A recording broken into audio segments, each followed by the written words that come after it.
toda la atención del mundo a la palabra del Señor. Amén. Si me acompaña un momento a Romanos capítulo 6, que quisiera, aunque el pasaje menciona el bautismo, yo quiero dejar en claro desde el principio que no es una prédica sobre el bautismo o dirigida exclusivamente a quienes se van a bautizar. Eso históricamente han sido profundamente impactados por él.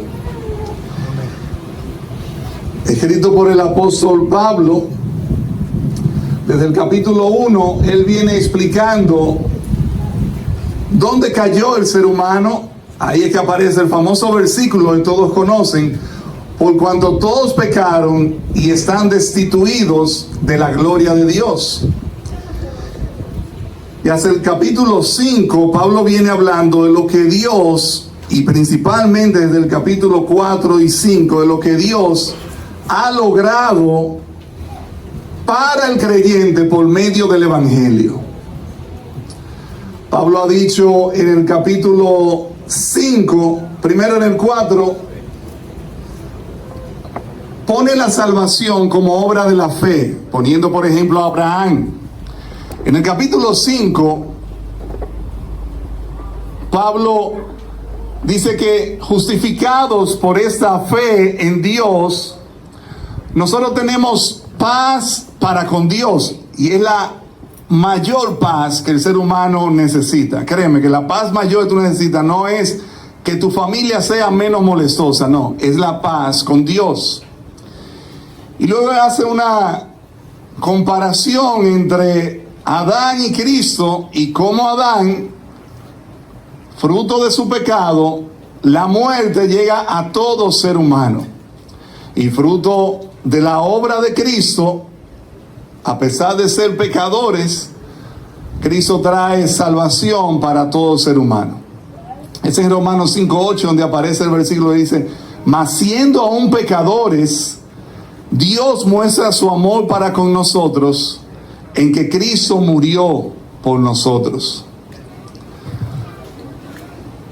Y él termina diciendo en Romanos lo que da lugar al pasaje que vamos a, en el capítulo 5, él termina diciendo lo que da lugar al pasaje que vamos a ver hoy. En el capítulo 5 de Romanos, versículo 20, dice: pero la ley se introdujo para que el pecado abundase. Pero cuando el pecado abundó, sobreabundó la gracia, para que así como el pecado reinó, y grábate eso en el disco duro, el pecado reinó para muerte, así también la gracia reine por la justicia para vida eterna mediante Jesucristo nuestro Señor. Él había dicho que donde no hay ley, no se inculpa de pecado.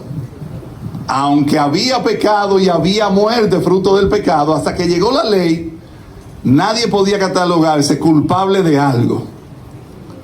Llegó la ley y el pecado abundó entonces. La ley mostró lo que era pecado. Imagínate que tu hijo comienza a pintar en las cortinas de tu casa. Por primera vez hace eso. Y tú le das una pela, le das una vara, pero tú nunca le habías dicho que él no podía hacer eso. Él infringió, él pecó, él falló, pero tú nunca se lo dijiste. La disciplina es establecida con base a una ley que se quebrantó. Entonces lo que dice aquí: la ley llegó y el pecado abundó. Pero cuando el pecado abundó, sobreabundó la gracia. Hasta aquí parece claro lo que él está diciendo. Y el versículo 21 una vez más: para que así como el pecado reinó para muerte, así también la gracia reine por la justicia para vida eterna. Resulta que el mensaje del Evangelio, que es el mensaje cristiano, regularmente ha tenido dos extremos heréticos y que se vuelven ataques contra el Evangelio. Y es que, bueno, si todo es por gracia, Algunos le llaman a eso, y de hecho no lo creen y lo hacen despectivamente. Bueno, porque si es que si yo soy salvo, siempre salvo, entonces yo voy a hacer lo que a mí me dé la gana. O sea, yo puedo pecar, hacer y deshacer, porque cuando el pecado abunda, sobreabunda la gracia. Y es como libertinaje. O sea, yo hago lo que me da la gana, yo vivo sin control, porque si abunda el pecado, sobreabunda la gracia. Y otros dicen que no puede ser así, que se hace necesario que el ser humano cumpla reglas para poder ser salvado.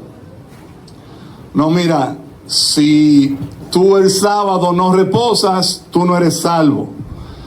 No, mira, si tú no vives de tal manera, tú no vas a poder salvarte.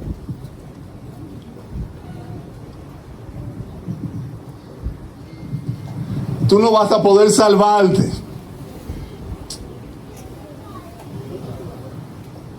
Esos dos extremos, yo necesito obras para salvarme y yo no tengo que hacer nada porque la salvación es puramente por gracia. El capítulo 6, que es donde vamos a ver el día de hoy, nos va a mostrar cómo debe verse claramente el Evangelio. Cómo luce o cómo debe lucir la vida y cómo luce realmente la vida de una persona convertida a Cristo. Cómo luce la vida de un creyente o de qué trata la vida de un creyente. Lee conmigo el versículo 1 al 3. Dice Pablo, por el Espíritu Santo, atendiendo eso que le acabo de comentar, él dice: ¿qué pues diremos? Perseveraremos en el pecado para que la gracia abunde. Ese perseveraremos es permaneceremos o persistiremos o pecaremos continuamente como una especie de práctica. Perseveraremos en el pecado para que la gracia abunde. Y oye la respuesta de Pablo: en ninguna manera.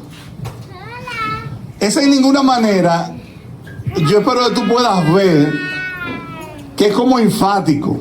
De hecho, la Nueva Traducción Viviente, oye cómo lo traduce: por supuesto que no.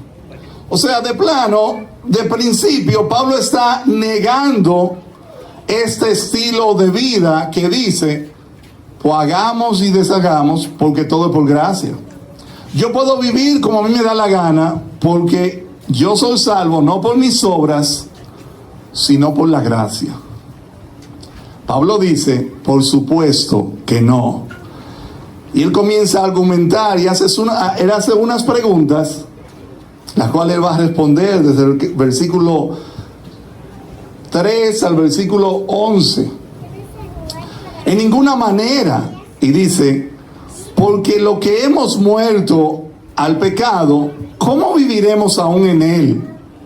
Y luego dice, ¿o no saben que todos los que hemos sido bautizados en Cristo Jesús, hemos sido bautizados en su muerte? Y déjame decirte algo.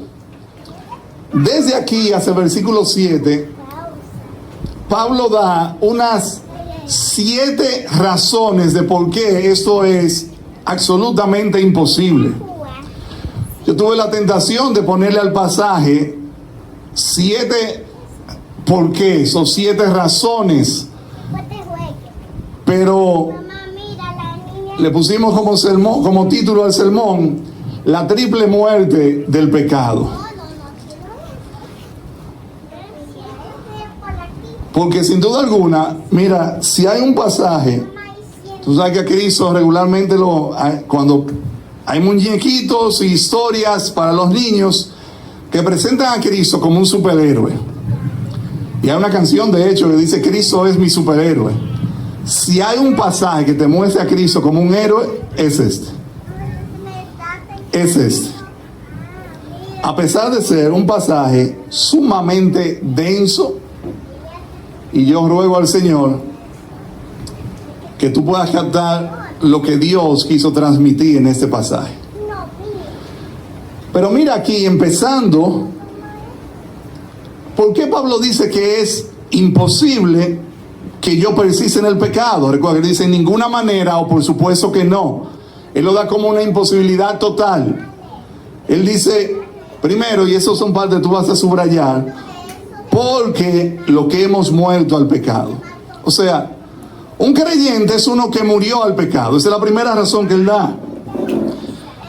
Luego, en el versículo 2, en el versículo 3, él dice, ¿o no saben que todos los que hemos sido bautizados en Cristo Jesús, hemos sido bautizados en su muerte?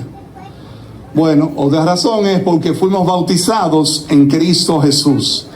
Yo quiero que tú vayas subrayando esas razones, porque son como anclas que Pablo va dando, de por qué no es que el creyente no debe persistir en el pecado. Es que a la luz de este pasaje, el creyente no puede perseverar en el pecado. Eso es totalmente coherente con lo que el apóstol Juan diría en su carta, primera carta, capítulo 3, cuando dice que el que ha nacido de nuevo no practica el pecado. El mismo sentir, la misma teología, una detrás de la otra.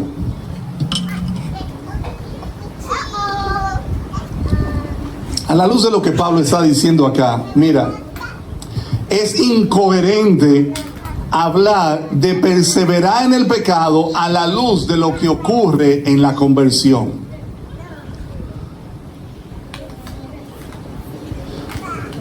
Perseverar en el pecado, que alguien lo plantee, no tiene sentido considerando las implicaciones de tu entrega a Cristo si tú estás en Cristo. Repito, perseverar en el pecado no tiene sentido considerando las implicaciones de tu entrega a Cristo. La pregunta está como de más. O sea, ¿cómo se te ocurre preguntar eso? ¿Qué ocurre o qué ocurrió realmente en nuestra conversión? ¿Qué ocurre en la conversión de una persona? A la luz del pasaje que vamos a ver, y como el pasaje menciona un concepto por aquí, después lo refuerza por abajo, yo te voy a dar más o menos lo que Pablo responde en todo este pasaje. En la conversión ocurre una transformación radical, o como dice la misma palabra, un nuevo nacimiento.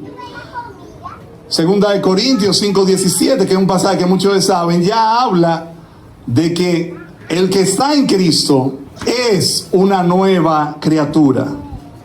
A la luz de este pasaje, en la conversión ocurre una muerte total y completa al pecado.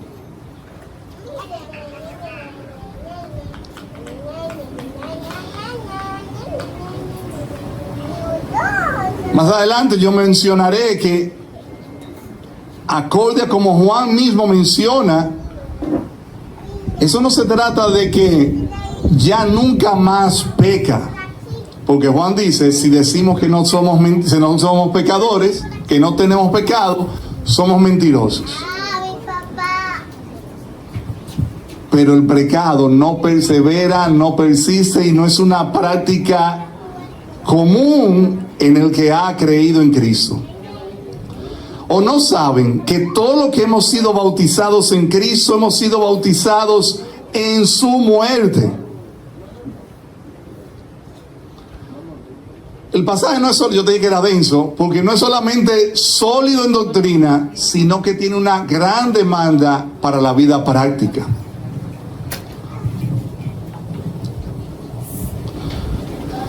Ese pasaje habla al creyente para que vea que su vida debe ser radicalmente diferente a como era antes.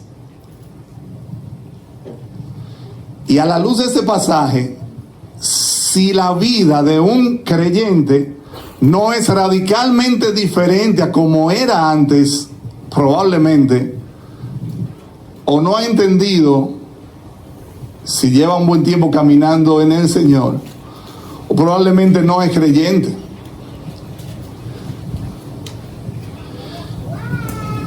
Y yo quiero que leamos conmigo el versículo 4 y ahí vamos a nuestro primer punto del pasaje. Sepultado con Cristo. Porque somos, una vez más, Pablo da otra razón, esa sería la tercera razón y tú la vas a subrayar. Porque somos sepultados juntamente con Él para muerte por el bautismo, a fin de que como Cristo resucitó de los muertos por la gloria del Padre, así también nosotros andemos en vida nueva. Una vez más, mira cómo el pasaje ya va hablando de una vida nueva. Pero subraya esa tercera razón ahí, porque hemos sido sepultados juntamente con Cristo. Porque es un absurdo que el creyente viva o persevere en el pecado. O porque somos sepultados juntamente con Cristo para muerte por el bautismo, a fin de que como Cristo resucitó de los muertos por la gloria del Padre, así también nosotros andemos en vida nueva.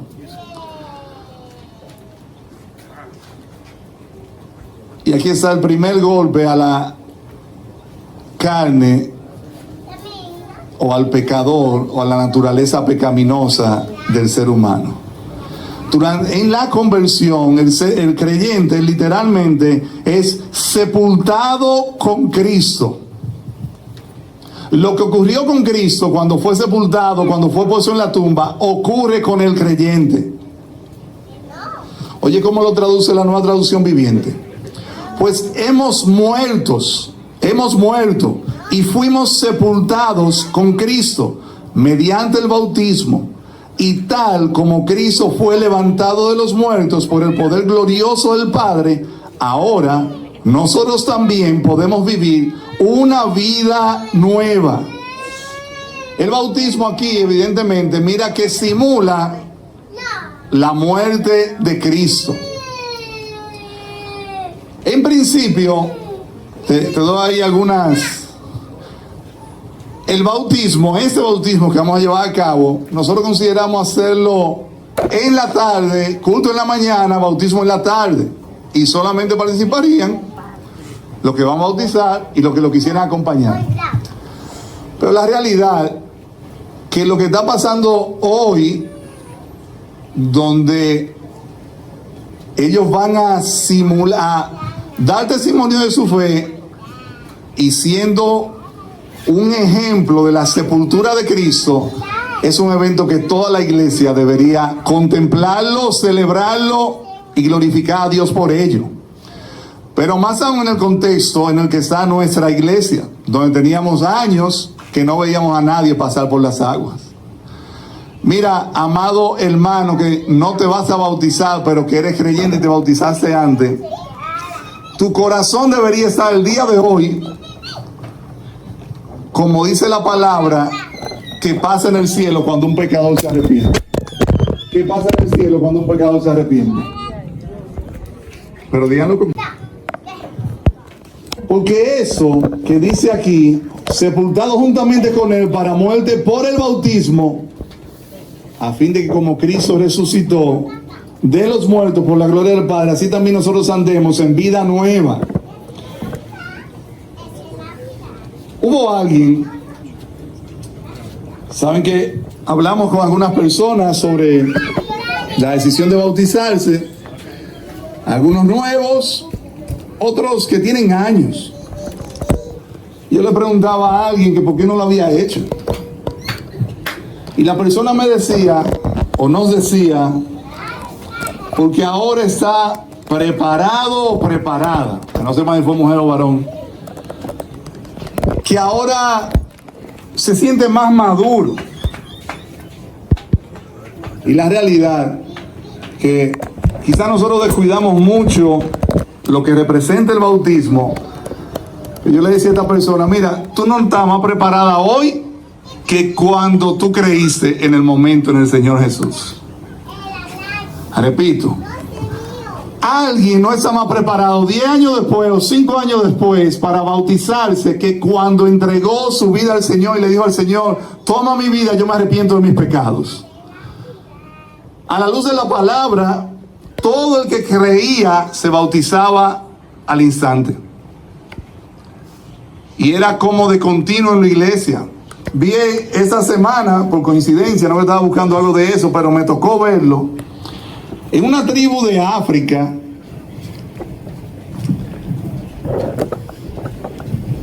el grupo de personas de esa tribu estaba cavando un hueco para bautizarse, porque no tenían dónde bautizarse. Y en la tierra hicieron un hueco, le pusieron una lona y el agua fue cargada.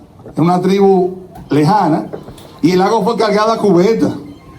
Y ahí tuve a la gente adorando con algunos misioneros y bautizándose.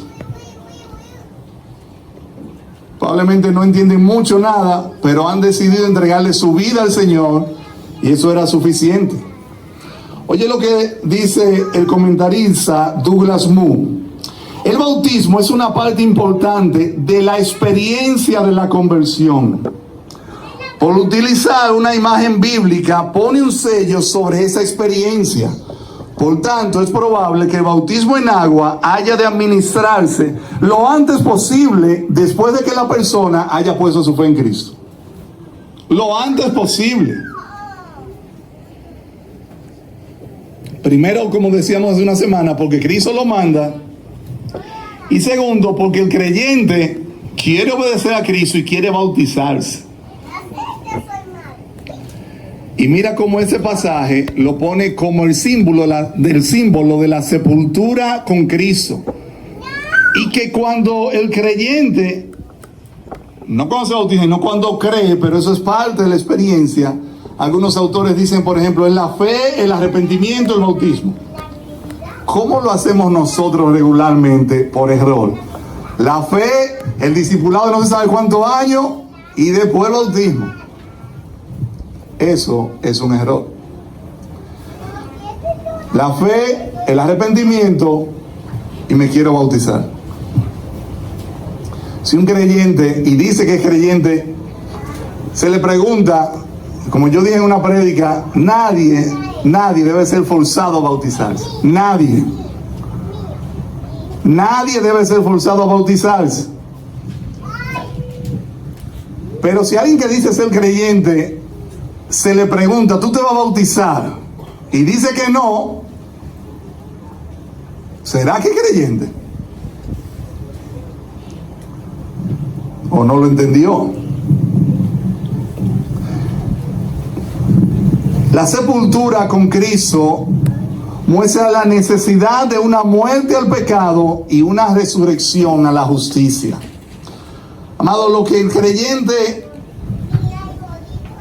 recibe cuando se convierte no es por lo bonito que se predicó, no es por lo bello que sabe el lugar, es porque Dios, que por medio de Cristo, lo ha resucitado, lo ha cambiado.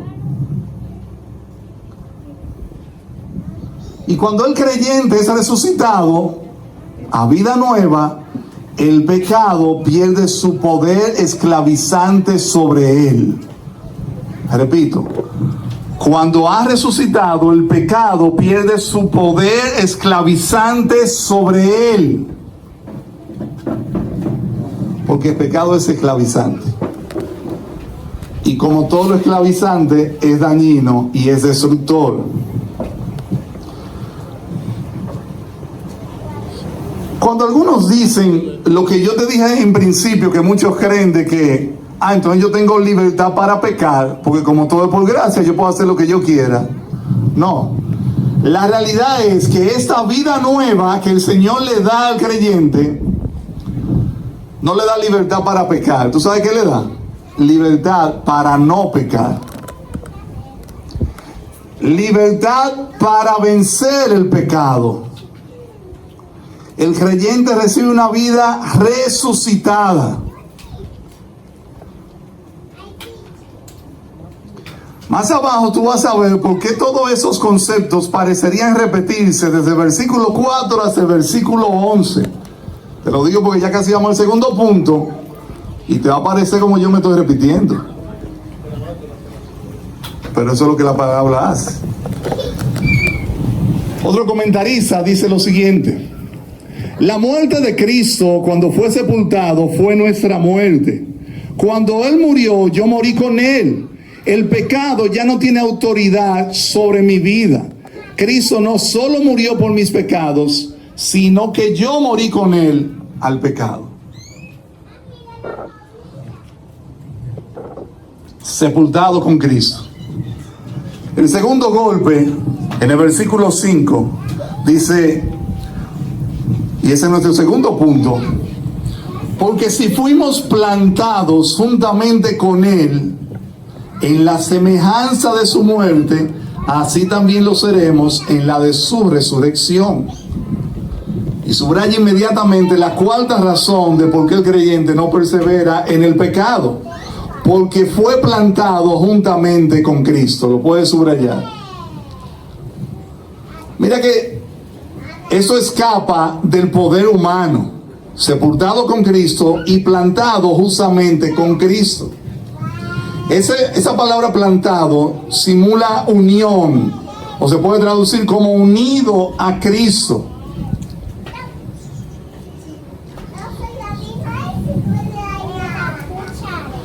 Mira, la unión del creyente con Cristo es tal que Pablo puede decir lo que dice en Gálatas 2:20: y ya no vivo yo, mas vive Cristo en mí. Y lo que ahora vivo en la carne, lo vivo en la fe del Hijo de Dios, que me amó y se entregó a sí mismo por mí.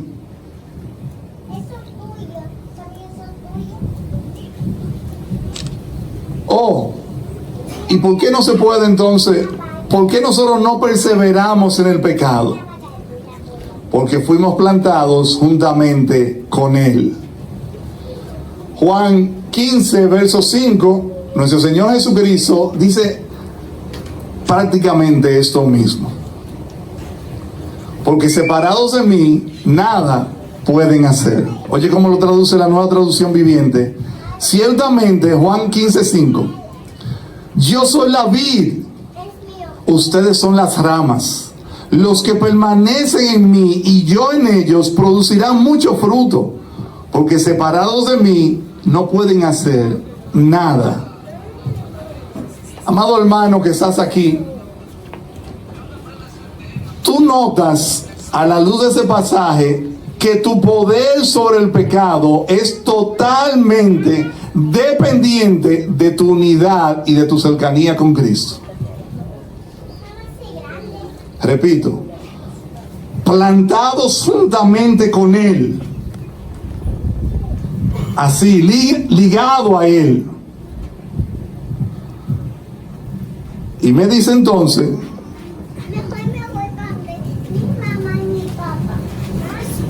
plantados juntamente con Él en la semejanza de su muerte, así también lo seremos en la de su resurrección.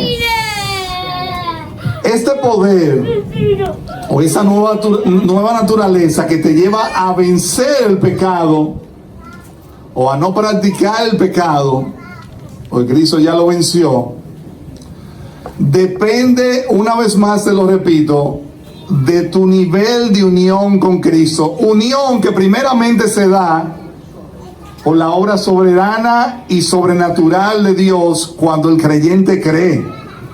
Tú quedas ligado a Cristo, unido a Cristo, plantado en Cristo. Del término plantado, ¿qué se te viene a la mente? O el Salmo 1,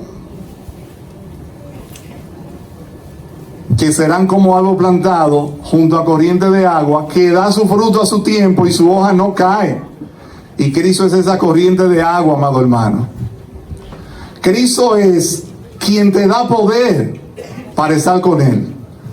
Cristo es quien te da poder para vencer la naturaleza pecaminosa. Y Cristo es quien te permite dar fruto. Mira, yo te enseño a jugar el agua, mamá.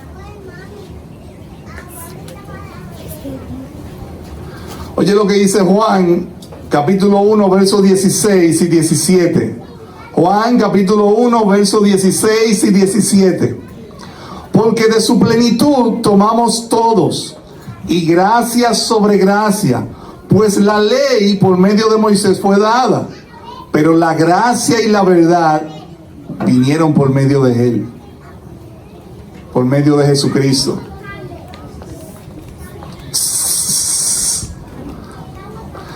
Vinieron por medio de Jesucristo.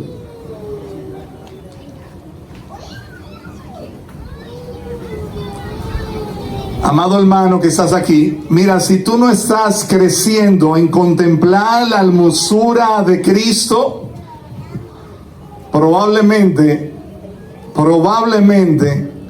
el pecado pueda enseñorearse de ti.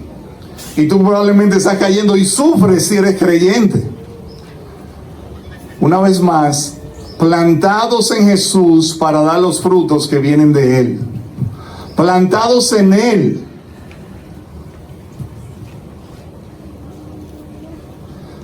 Pero luego, Pablo va al tercer golpe a la naturaleza pecaminosa. En el versículo 6, y ahí pasamos al tercer punto, que es crucificado con Cristo. Ya vimos que fuimos sepultados con Cristo, plantados con Cristo, y ahora, como el golpe de gracia, crucificados con Cristo. Sabiendo esto, que nuestro viejo hombre, la naturaleza pecaminosa, fue crucificado juntamente con Él, para que el cuerpo del pecado sea destruido, a fin, o con el propósito, de que no sirvamos más al pecado, porque el que ha muerto ha sido justificado del pecado. Y el tercer golpe es justamente crucificado con Cristo. Mira cómo la palabra enfatiza la necesidad de saber estas cosas. En el versículo 6 empieza diciendo, sabiendo esto.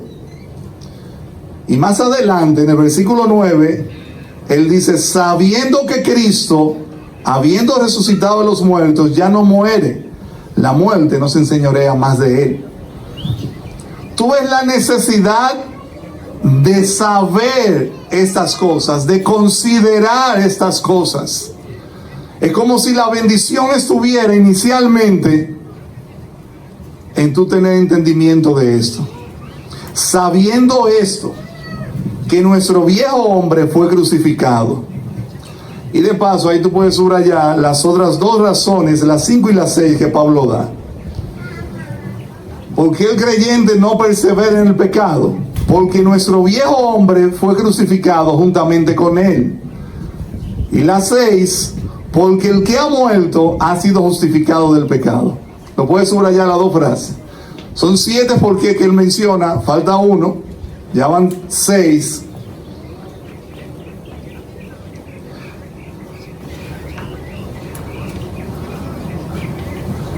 Sabiendo esto, que nuestro viejo hombre fue crucificado. Amado, ¿cómo tú vas a creer esa verdad? ¿Cómo esa verdad va a quebrantar, a impactar tu corazón, a cambiar tu manera de pensar si tú ni siquiera lo sabes? ¿Tú has considerado las implicaciones de eso? Mira, una breve meditación en algo como eso, que nuestro viejo hombre fue crucificado juntamente con él. Una breve meditación sobre eso debería inicialmente llevarnos a cuestionar nuestra propia salvación. ¿O cómo así? Porque si hay algo que el creyente sabe, es que él es pecador. Y el creyente genuino sabe que peca más de lo que quisiera pecar. Repito, que peca más de lo que quisiera pecar. El no creyente no ni le para eso. Para el no creyente, él peca solo un chin. Para el no creyente, mirar a una mujer con lujuria, eso no es la gran cosa. Para el no creyente, una mentirilla piadosa, no importa. Para el no creyente, la ira es algo de todo mundo y que a veces me hacen enfogonar. Para el no creyente no leer la Biblia un día, 2 días, un mes, le da igual. Para el no creyente no ir a la iglesia y irse a jugar con los amigos no le afecta. Mira, pero para el creyente genuino debería decir: ay, Señor, de nuevo fallé, perdóname. Y se arrepiente diariamente. ¿Y por qué eso debería llevarnos a cuestionarnos? Porque es que dice que nuestro viejo hombre fue crucificado. Pero el creyente pudiera decir: wow, pero es que yo lo veo tan vivo. Pablo dice luego, y es justamente luego del capítulo 6, que va al 7, donde él dice: miserable de mí, ¿quién me librará de ese cuerpo de muerte? Porque él quiere hacer el bien, pero él encuentra otra ley en su cuerpo. El creyente batalla diariamente con el pecado. Y al creyente, cuando alguien lo llama la atención o lo reprende por algo en amor, el creyente se arrepiente. Porque él ve la gracia de Dios por medio de ese que le señaló algo. Pero el no creyente no. Para el no creyente, lo que va a pasar el día de hoy aquí es un asunto sin sentido. Y que quizá un día lo haga, cuando esté listo. Pero la realidad no es que no está listo, es que no ha creído. Es que no ha creído.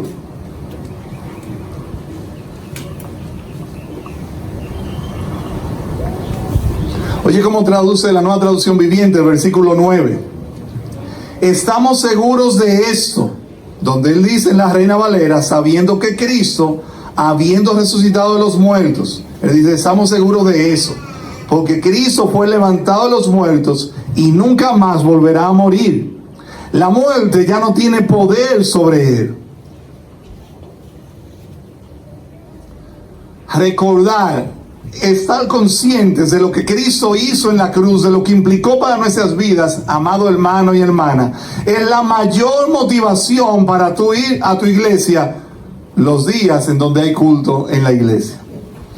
Yo te digo eso porque probablemente tú te has sentido alguna vez sin ánimo para ir a la iglesia. Hoy no tengo ánimo, me falta motivación.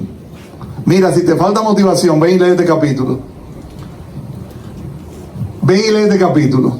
Tú fuiste sepultado, tú fuiste plantado y tú fuiste crucificado con Cristo por pura gracia. ¿Y en qué te beneficia? Bueno, yo dije en principio que el pecado es esclavizante y es dañino y es destructor. No hay ningún mal que te ocurra en esa vida que no sea fruto del pecado, del tuyo o del de otros. Si es del tuyo es peor. Como quiera se sufre. Amado hermano que estás aquí, amada hermana, ¿qué tanto tú meditas en la hermosura y en la gloria de Cristo todos los días? Para el creyente, la obra de Cristo es su gozo, es su deleite. Para el creyente, un sermón como este es pura carne, es puro maná del cielo. Si algo hace el evangelio maldito y diabólico de la prosperidad, es que vuelve la conciencia del ser humano pues en las cosas materiales de este mundo. Y quiere mensajes que solamente le hablen de cómo hacer eso, cómo hacer aquello, cómo ser más victorioso, y no de que tú no tienes mucho que hacer si Cristo no te ayudara. De que todo lo que tú tienes, todo lo que tú haces y toda la salvación es fruto de lo que Cristo hizo en la cruz. Y de lo que hizo con nosotros los creyentes. Nos sepultó, nos plantó y fuimos crucificados juntamente con Él. Mire, por ello que un sermón sin Cristo y sin Evangelio es un desperdicio de tiempo. De la gente, del predicador y de quien sea.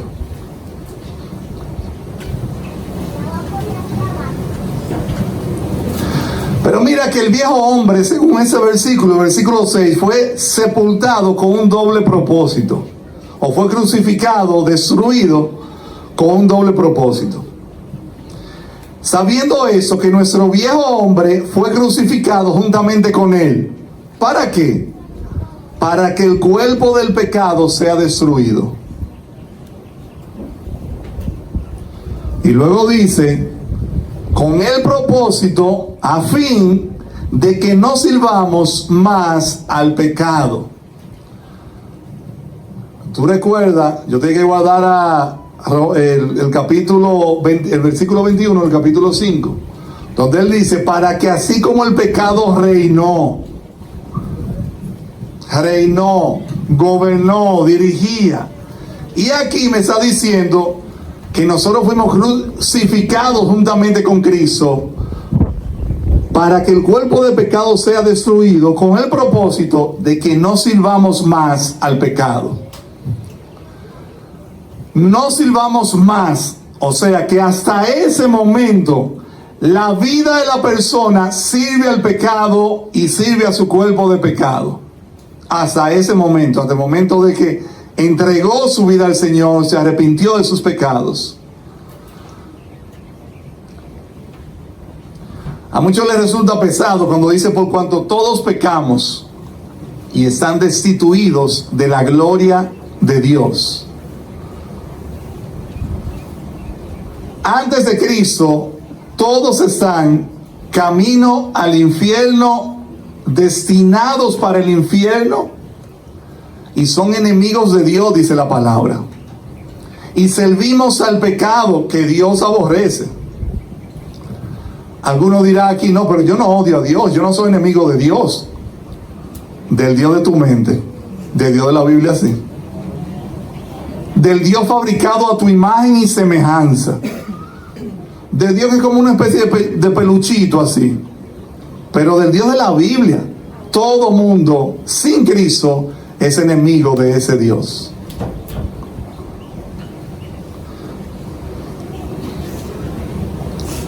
A fin de que no sirvamos más al pecado. Yo te dije en principio que si algo muestra eso, es un cambio radical.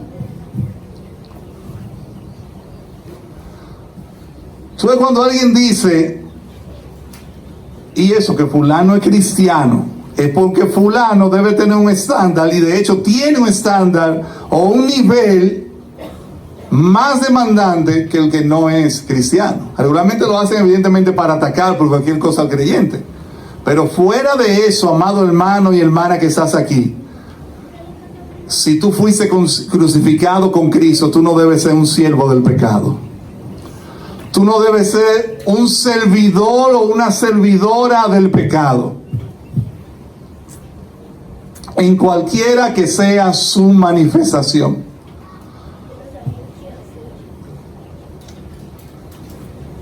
Y si no es siervo del pecado, entonces será siervo de Cristo. Y si no es siervo del pecado, entonces vivirá para Cristo.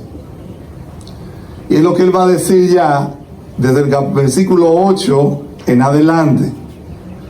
Y si morimos con Cristo, creemos que también viviremos con Él. Creemos que también viviremos con Él.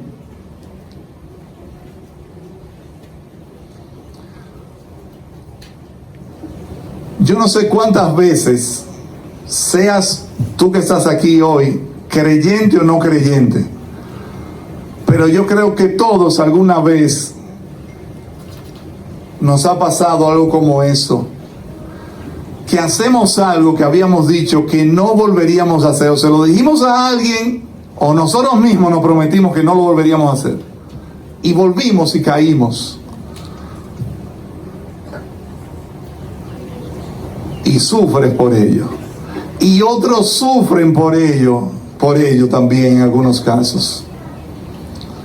Mira, lo que este pasaje revela, mi amado hermano, es esperanza para tú vencer todas esas cosas. Lo que ese pasaje enseña es pura gloria del cielo para todo aquel que se vuelve a Jesucristo. Viviendo para Él es nuestro último punto. Y si morimos con Cristo, creemos que también viviremos con Él, sabiendo que Cristo, habiendo resucitado de los muertos, ya no muere. La muerte no se enseñorea más de Él. Subraya esa parte.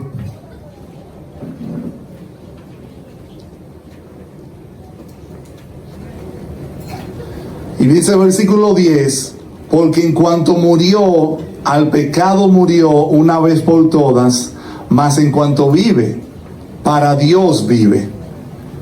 Y dice el 11,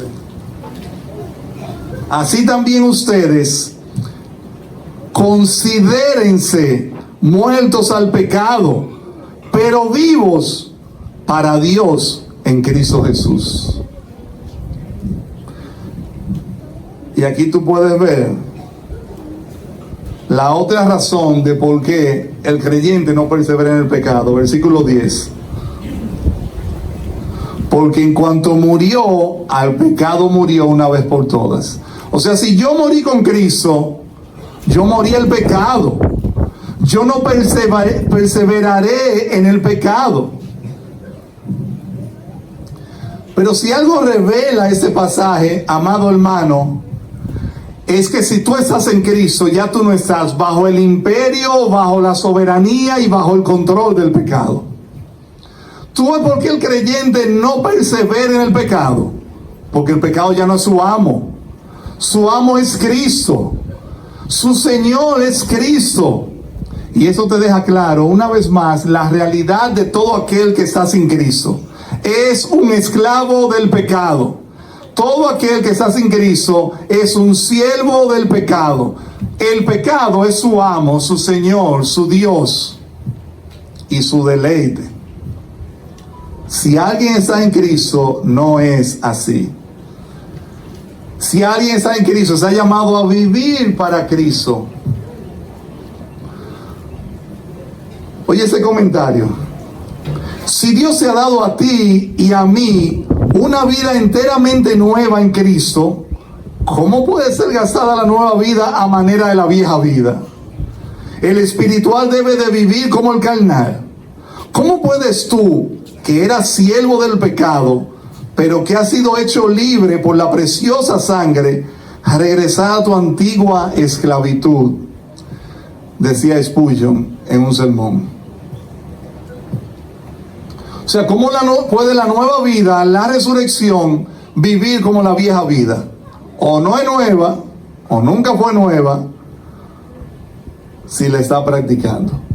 A la luz de esos pasajes, el creyente, amado hermano, irá en crecimiento, en conocimiento de Cristo, en lo gloriosa que es su salvación y en las implicaciones para su vida. Repito, el creyente, si está en Cristo, irá en crecimiento, en conocimiento de Cristo, en lo gloriosa que es su salvación, porque Dios salvó a un pecador como yo. Y tercero, en las implicaciones en su vida diaria. Eso pasa con el creyente. Decía John Stott, lo que fue crucificado con Cristo no es una parte de mí, llamada vieja naturaleza, sino todo mi ser como era antes de convertirme a Cristo. O sea, no fue una parte del creyente, fue todo.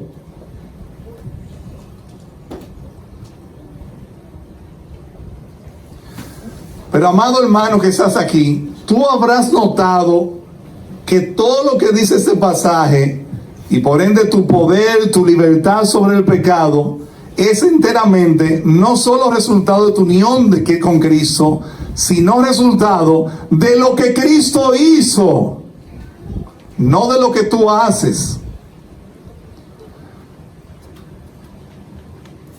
El bautismo no es para salvarte, te salva tu fe. Y el bautismo da testimonio de esa fe y complementa tu experiencia de conversión. Tú haces un compromiso delante de Dios, delante de la iglesia, por gracia de tu Señor. El que aguarda es como el que dice, yo voy a la iglesia cuando esté preparado. Todavía no. Después yo voy más para adelante. Hay ciertas cosas que yo tengo que dejar. Es como que está muriendo. Dice, yo voy al médico cuando me sane.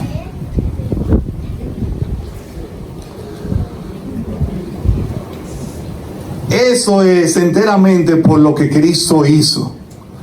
Por lo que Cristo hizo en la cruz. A la luz de lo que hemos visto, ¿quién te sepultó? Tú mismo no te sepultaste, Cristo lo hizo. ¿Quién te plantó? Cristo lo hizo. ¿Quién fue crucificado? Cristo lo hizo. ¿Cuál ha sido tu aporte en esto?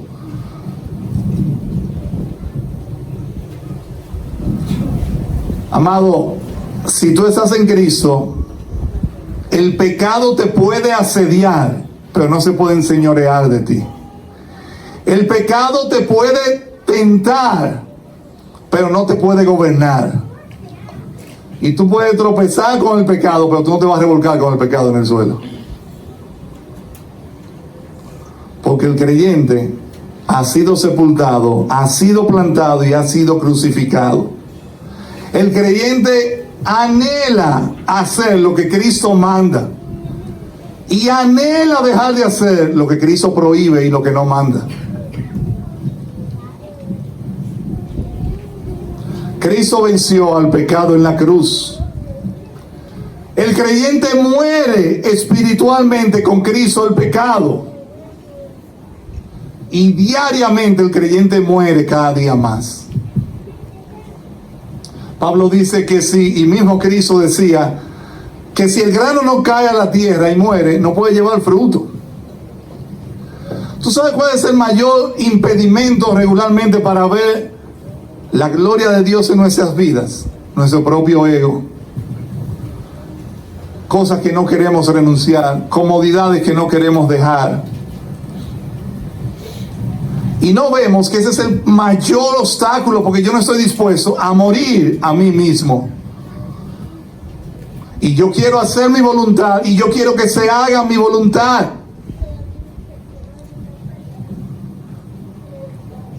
Eso aplica para todo, amado hermano y hermana, o no creyente que estás aquí. Cuando alguien no estudia la Biblia, no lee la Biblia, está queriendo su voluntad por encima de la de Dios. Cuando alguien maltrata a otro en ira, en enojo, está queriendo que se imponga su voluntad antes que la de Dios, porque no va a ser pendejo o pendeja para quedarse tranquilo. Cuando alguien no se congrega y no le ve importancia congregarse, está haciendo su voluntad y no la de Dios. Él no muere, él no quiere morir a todo lo que su carne humana le da, que es realmente raquítico comparado con lo que Cristo puede dar. Amado, Cristo murió, el pecado fue resucitado, el pecado fue sepultado y el creyente fue resucitado.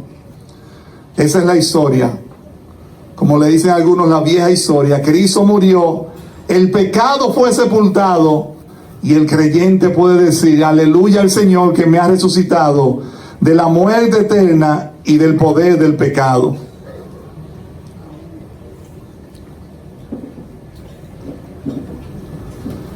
Escucha eso que decía Martin Lloyd Jones.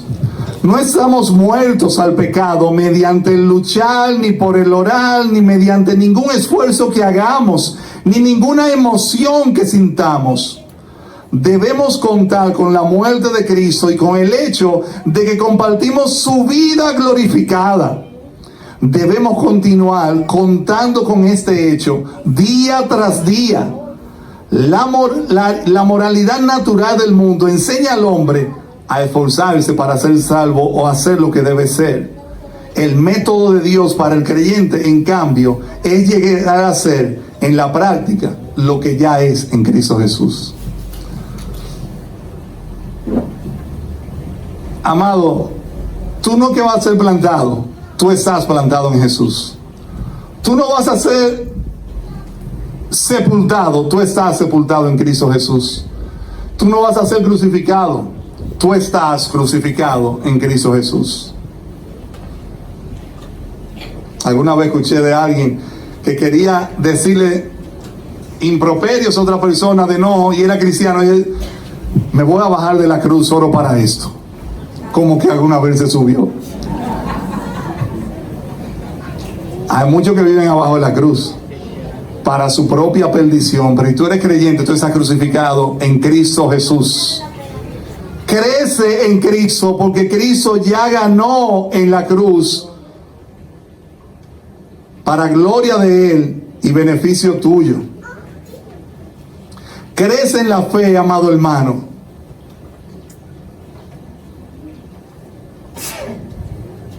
¿Por qué el creyente entonces no persevera en el pecado? ¿Subrayaron las 7 frases? ¿Las subrayaron o no las subrayaron las 7 frases? Vamos a decirlas juntos. ¿Por qué el creyente no persevera en el pecado? ¿Cuál es la primera? Porque hemos muerto el pecado. Segundo, porque hemos sido bautizados en Cristo Jesús. Tercero, porque somos sepultados juntamente con Él. Cuarta, porque fuimos plantados. Quinta, porque nuestro viejo hombre fue crucificado. 6, porque el que ha muerto, versículo 7, ha sido justificado del pecado. Y 7, versículo 10, porque en cuanto murió, al pecado murió de una vez por todas.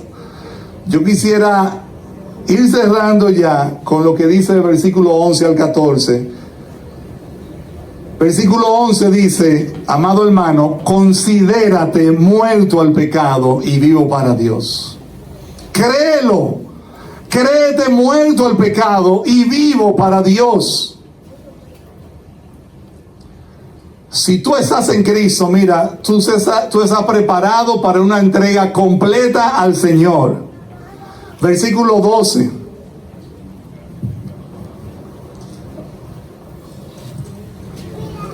Versículo 12.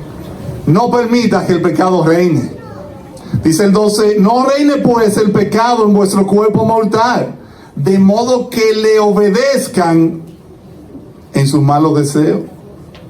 O sea, el creyente, amado hermano, debe desobedecer al pecado, a su propia naturaleza carnal, y obedecer a Cristo. No permitas que el pecado reine si ya fue derrotado. Versículo 13. No presentes tu cuerpo como instrumento de maldad, sino lo contrario. Preséntate a Dios para justicia. ¿Y cómo uno se presenta para instrumento de maldad? Bueno, pues poniéndote en posiciones que te lleven a pecar, poniéndote a disposición del pecado, que no es tu amo, sino el Señor. Y versículo 14: porque el pecado no se enseñoreará de vosotros, pues no están bajo la ley, sino bajo la gracia. Amado hermano, recuerda que tú estás bajo la gracia y no bajo la ley. Y Cristo invita a venir todos los días al trono de la gracia para recibir ayuda en el día malo, para recibir ayuda en medio de la debilidad, para perdonarnos, para limpiarnos. Amado hermano, una vez más, el pecado no puede y no debe enseñorearse de tu vida. Pero yo quisiera hablarle brevemente a los que no están en Cristo. Aunque evidentemente ya yo he dicho varias cosas sobre no estar en Cristo. Pero a la luz del pasaje, si tú no estás en Cristo, tú tienes a la luz tuya libertad para pecar. A la luz tuya tú eres libre para hacer lo que tú quieras. Pero déjame decirte lo que tú no tienes. Tú no tienes libertad para parar de pecar.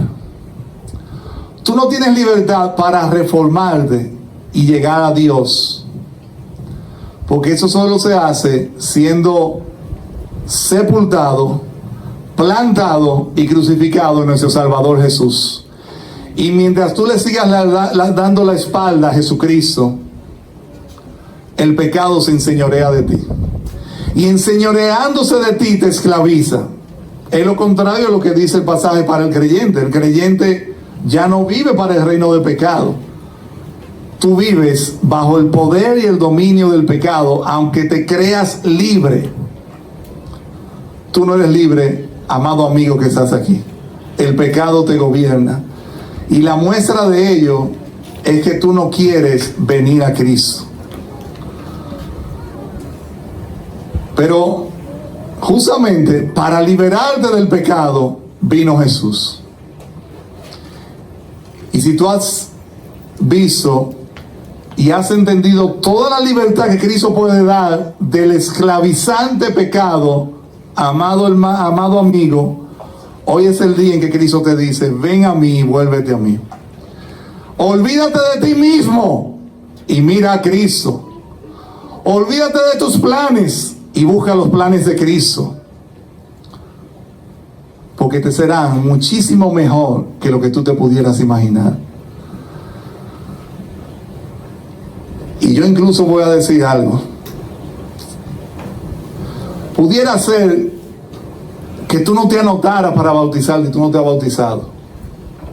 Pero si hoy tú dices que tú te quieres entregar a Cristo y quieres bautizarte, yo te voy a decir como dijo el Felipe al etíope: aquí hay agua. ¿Quién impide que tú seas bautizado? Si tú no estás en Cristo, Dios se llama a Cristo, te llama hoy a venir a Él. Y al que viene a Él, Él no le echa fuera. Él no le echa fuera. Y al que viene a Él, Él le dará la vida eterna y la paz para con Dios, que solamente se encuentre Él. Que Dios traiga una gran salvación a su iglesia. Que demos gloria a Dios por la salvación que hace manifiesta el día de hoy, por la vida de cada uno de esos que hoy se entregan, que hoy reconocen su fe. Y que Dios traiga una gran cosecha de hoy en adelante para su pueblo y para su gloria. Amén. Vamos a orar.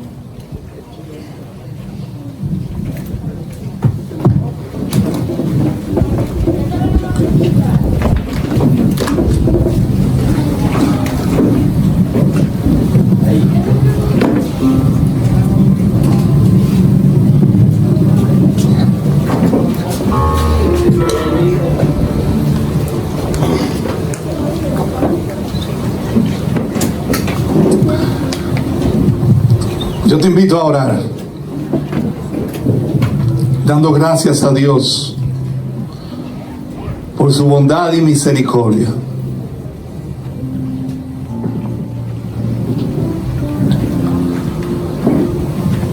Oh, gracias, Señor. Oh, gracias, Jesús. Gracias, Padre, soberano Rey, que has hecho más de lo que imaginábamos, más de lo que pedíamos, y has hecho todo lo que necesitamos para tener vida nueva, Señor, para tener una vida transformada, para tener una vida digna de ser vivida.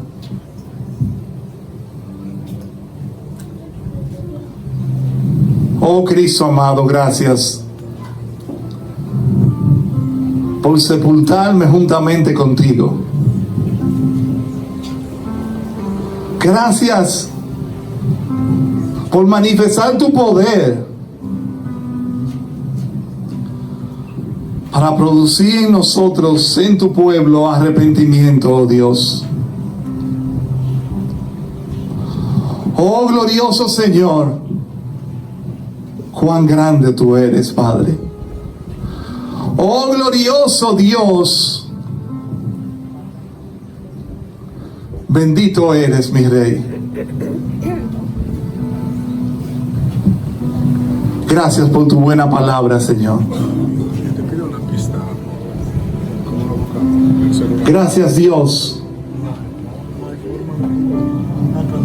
porque no nos dejaste en la esclavitud del pecado, porque nos diste vida, Señor, porque hemos resucitado y podemos contemplar tu gracia y misericordia con que nos has amado. Gracias, tú eres nuestra mayor motivación, oh Dios, para vivir, para estar aquí. Oh Señor, para hacer lo que debemos hacer.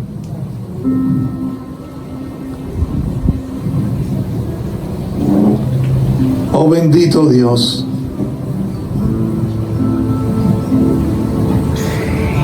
Tu nombre sea exaltado en nuestros corazones y en cada corazón aquí presente, oh Jesucristo. Oh Rey, tú eres mi Rey, no el pecado. Tú eres mi Rey, no la muerte.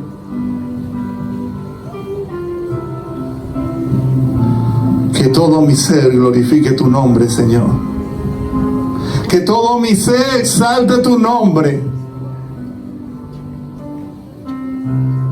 Todo lo has hecho, Señor. Todo lo necesario para salvar, para redimir, para transformar y dar vida nueva y vida en abundancia, oh Dios. Oh precioso Señor. Te adoramos, Dios, y te exaltamos. Gracias, Padre bueno, por la vida de cada familia y de cada uno presente aquí.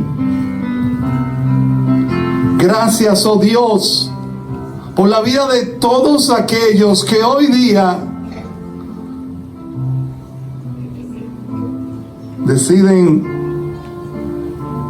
hacer un testimonio público de su entrega a ti.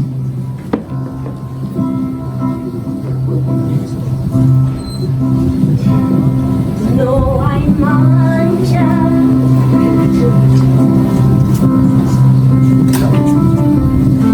Oh glorioso Señor,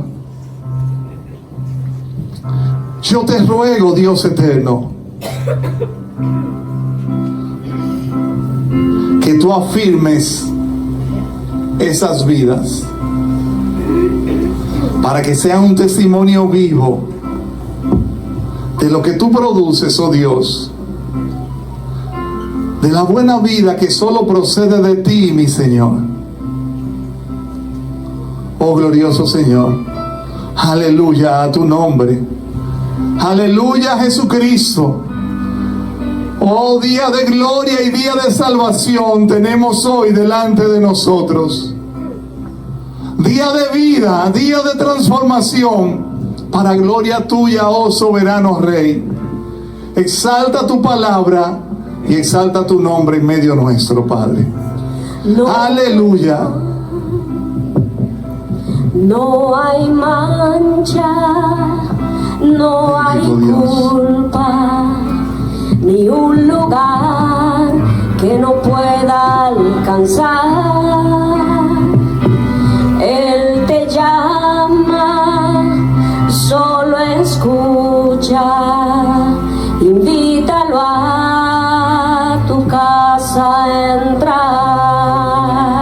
Aleluya. Ven a él, él te está esperando. Hoy es el día de salvación. Ven a él, abre tu corazón.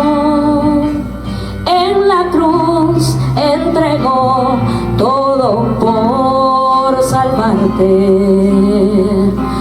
Corre a él, Cristo te ama. Aleluya, oh Dios. Este es el día que Dios hizo. Gracias, oh Dios eterno. Bendito Rey. El momento preciso para un Gloria. encuentro. Gracias, Señor. Una cita divina con el Salvador. Deja que tu corazón sea el epicentro del mayor acontecimiento. La experiencia de un nuevo nacimiento a través del arrepentimiento. una fiesta en el firmamento. Hoy la obra de Cristo toma sentido.